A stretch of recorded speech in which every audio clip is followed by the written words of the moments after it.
Hi, I'm Lace Watkins. Let's talk about the 6 tenets. I have done a new series. Some of them I'm putting commentary on top of what I had written about a year or a year and a half ago, and some of them are all new.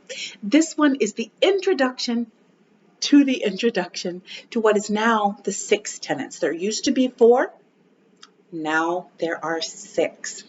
And the reason why is because there are a couple of things that I thought were necessary elements to be able to live out the tenets well. So I want to talk to you about the introduction. This one was written maybe about a couple of weeks ago in August of 2021, for those of you who are watching me later. And I wanted to talk about why we decided to bring up the 4 tenets in the first place. So when I wrote the intro a little over a year ago, it was just after I had witnessed the resurrection of our iconic orange tree and had seen green shoots where there had for years only been barren branches. This was during a very challenging time for me, for my staff at the time, and for the community of Lace on Race as a whole. There were only 3 of us in leadership then, and we were struggling. There's no other way of putting it. We were struggling enough that we were afraid we would indeed have to close our doors. And in fact, even in the midst of producing content and engaging with you all, we were mapping out a wind down plan. We fully expected to shutter by the end of the year. We, the 3 of us, felt dry and depleted and barren. Not because we weren't delivering good content. We were. Nor because we weren't deeply committed to the not yet articulated North Star, lessening and mitigating the harm endured by Black and brown people, perpetuated by white people and white supremacy. It was hard to remember a time. It was hard to remember a time when we were fertile at all. Harder still to imagine a time when we would be fertile again. We, the 3 of us, held each other, we succored each other, but there was still sadness. We had so much more that we wanted to say, so much more that we wanted to share with all of you guys. We did believe deeply in our method and our ethos, and we thought that it should be shared and could be replicated. And I was thinking all of these things as I was outside playing with Tika, throwing the ball, sitting with her on the porch. And during one of those times, I was on the western end of the property, and I was looking for one of the many tennis balls, and I found myself brought up short by something that used to be just sticks, but was now a very feebly, or fertile orange tree. Green leaves, the beginnings of fruit. So I ran back into the house to tell Meleza and Claire, and with words tumbling over themselves, one after the other, I let them know and also allowed myself to deeply recognize that whether or not we saw or we felt it, something was indeed gestating just under the surface. Spoiler alert. We did not fold. 6 months after that, in the summer, late spring, early summer of 2020, we found ourselves on lists that included Lace on Race as one of the best websites for racial justice in the entire country. By that time, the tree was fully green and heavy laden. Gestation to sowing to reaping. It is not lost on me here that even as I talk about the mentors and the guides who have helped me stay the course, that this essay also speaks to betrayal. In the months following my writing that essay,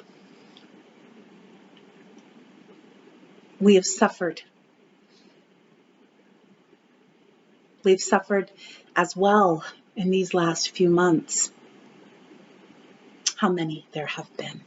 What happened to us in February should not have been the surprise that it was. But it was. So often it is. It's like this in the work that we do of change work and of racial justice and of social justice. So often we have glib allies, cunning compatriots, people with far more hat than cattle.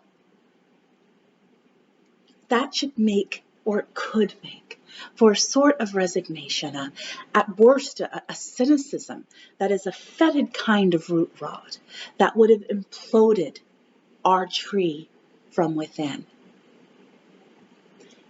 But, and you need to hear this, and I need to remind myself of this every single day, but for every Chris, there is a Christina.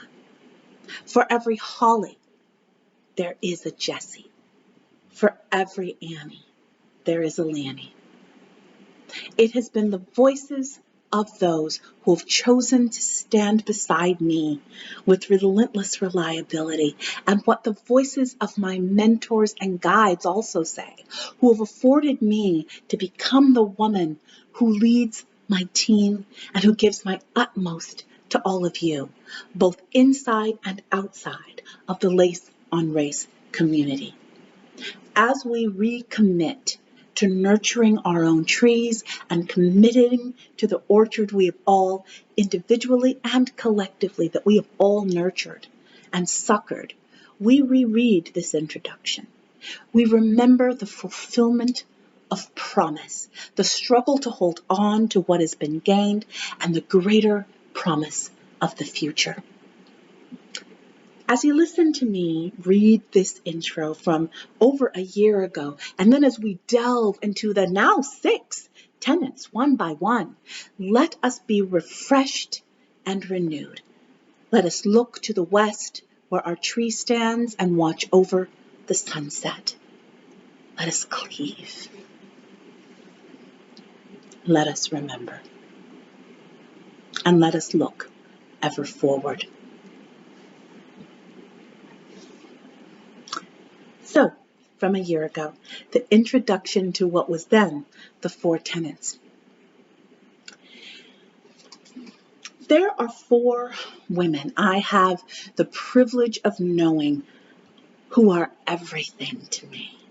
They are all very different women, but each of them touches me deeply.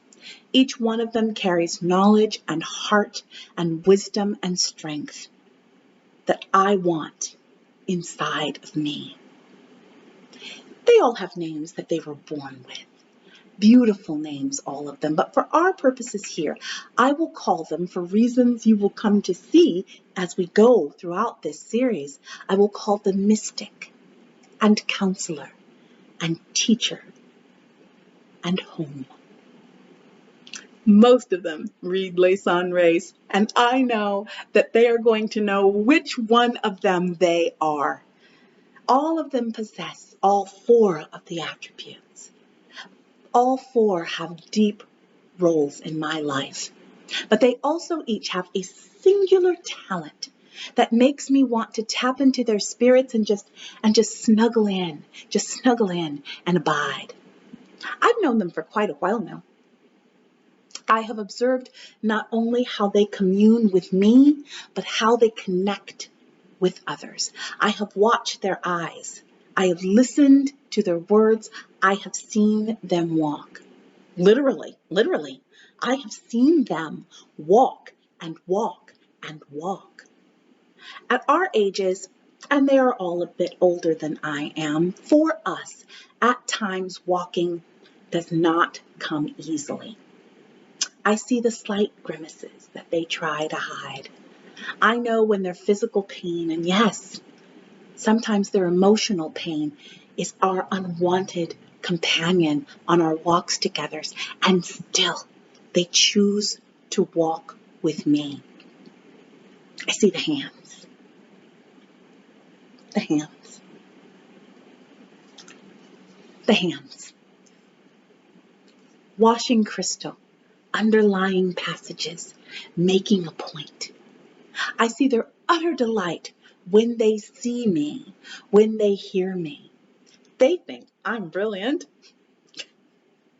They're wrong.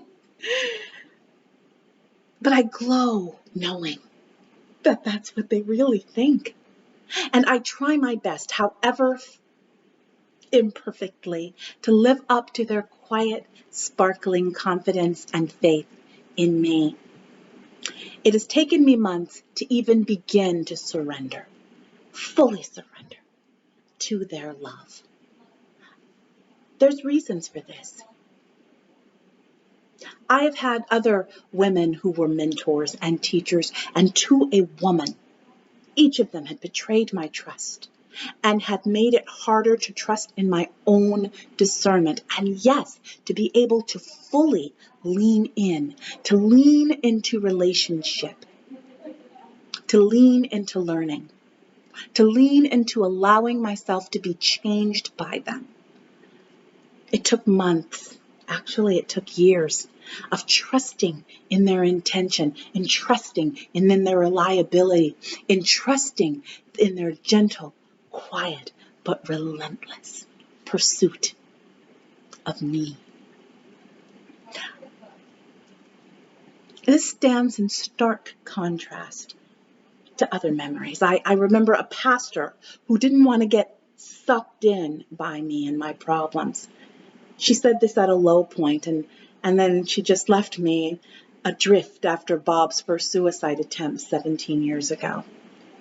I remember a pastor who I had helped, a pastor and mentor I had helped by putting her on my phone plan so that she could share my discount, who forgot to pay and then told me later on, grow up, when I had asked her about it. Yeah, we lost connection. This was the week after Robert committed or attempted to commit suicide a second time in 2017. I remember a woman who entreated me to lead, who begged me to take the reins, only to side with dominant culture, the very dominant culture I had been summoned to name and to confront.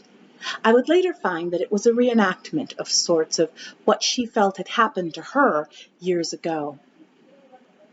I think of the young woman I allowed into my home, only to have 2 bounce checks and my desk raided with my mortgage money gone.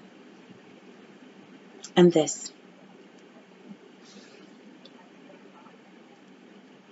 The same pastor who didn't want to be sucked in by me, which led to a contraction where I became a veritable hermit for the better part of a decade. Well, she had a husband, also a pastor, who wrote a letter telling me that I was a fraud, that I was not welcome to commune in their faith community, that I was toxic and that I would never change, that I was a pathogen, that I was worse than useless. I never talked to his wife about it, not in almost 20 years. I don't want to know. I don't want to know if she knew that he came to my house and delivered that letter. I do not want to know if she agreed with the contents. What I do know is that part of me became crystallized into a frigid stone that took almost 20 full years to melt. I tell you these tales of betrayal and loss and risk because I want you to know I have been there. I know how difficult it can be to truly lean in, but with a lifetime of disappointments and betrayals and half portions. I know what it's like to place eggs in baskets only to have them dashed into rocks. I know how hard it is to fully lean into the new. I know how hard it is to trust in the people with whom you have chosen to walk. I know how hard it is. I know how hard it is to risk, even in the service of convictions, often, especially in service to convictions. Oh my God, I get it. I get it.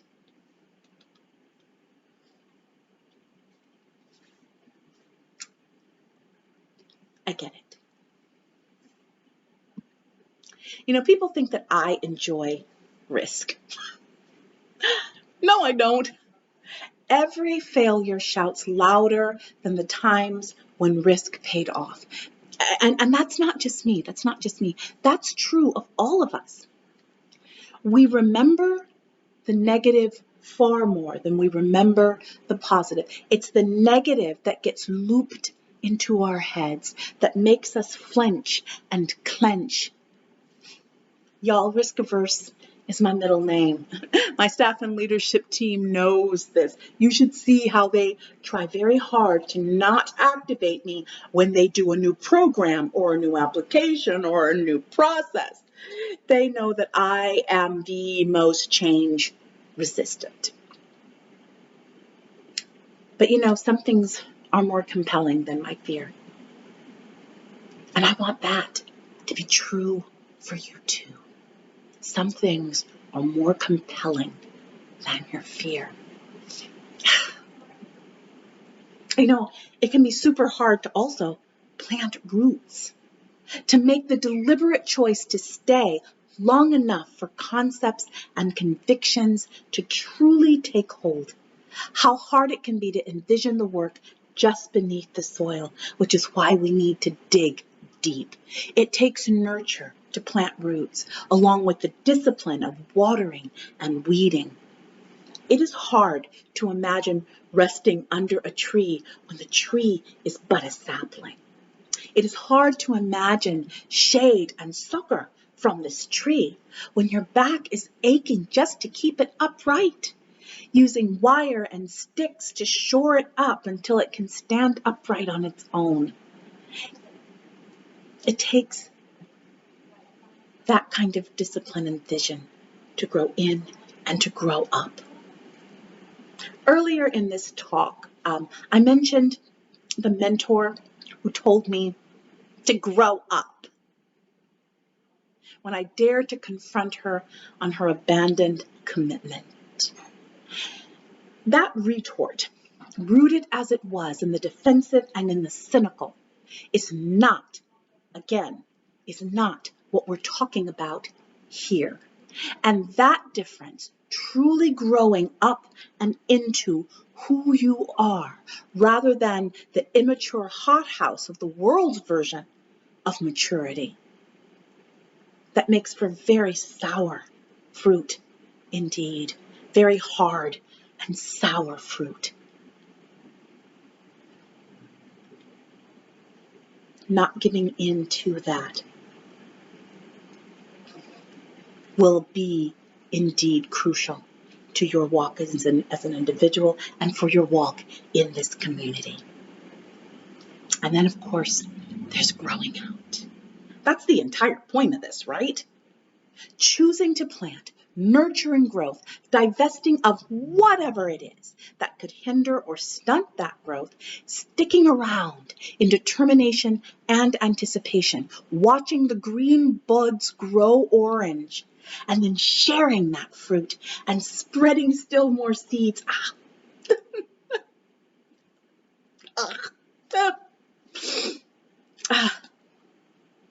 This is how we do. This is who we are.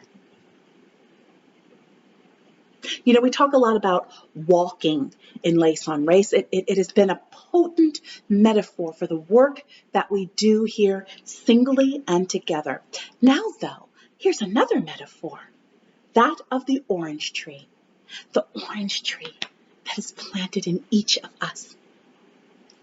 When we consider our own individual orange trees, the orchard that we have co-created here in the land of lumpy crossings, how do we imagine it looks like? How did it look before you began your walk? Did you ever even acknowledge it? Was your conviction about racial justice and or relational ethics, which makes durable justice possible, was it dormant deep inside you, deep inside your hard frozen ground? Was it like my orange tree, above ground, but sickly? Or did you feel the stirrings of green straining for air and for light and for water? When you first felt those stirrings, did you run for the watering can and the compost? Or did you turn to other things and allow those green beginnings to turn and to crumble and ultimately to fall? Trust me when I tell you that I have been in all of those places. I have seen results when I have seen results when I focused attention to my interior tree. I have kept away from the west side because of what I thought were more pressing concerns than nurturing my tree. I have missed the fragrance I myself derailed and discounted when it was trying so hard to envelop me. I have picked an orange and allowed its juice to run down my hands and the peeling dribble from my chin as I savored this orange and then neatly packed up all the rinds and the seeds, not sharing the good fruit, keeping my insights and my learning to myself. I myself might grow strong, but what about others who could use an orange slice with their tea? And I have shared. I have. Finally. Took a while, but I did. And I have been full enough and certain enough and confident enough in both the tree and my ability to steward it that I could indeed share. I have invited others to pick from my tree themselves. I have watched them grate the zest into muffins. I've watched them squeeze the last drops. I've watched them boil the rinds with cinnamon and nutmeg and anise and cardamom and make this amazing fragrance that permeated their entire house and their entire spirit so that whole houses are filled with fragrance.